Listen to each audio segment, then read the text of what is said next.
Alright, hari ni kita kat mana? Kita dekat Permas di fishing line. So hari ni aku nak test satu joran berpadu.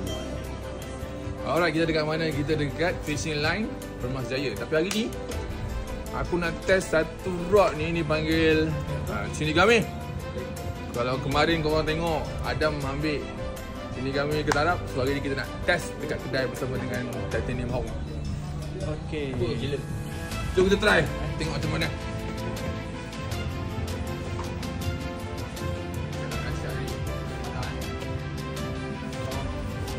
Okey. Naik lagi. Okey, naik lagi. Lepas sikit. Okey, naik lagi. Lagi, naik lagi. Tahan kuat-kuat. Okey, tahan kuat-kuat. Shinigami spinning PE 24. Okey. Pam lagi bang. Pam lagi bang. Cukup. Oh. Megang Power. Betul cakap.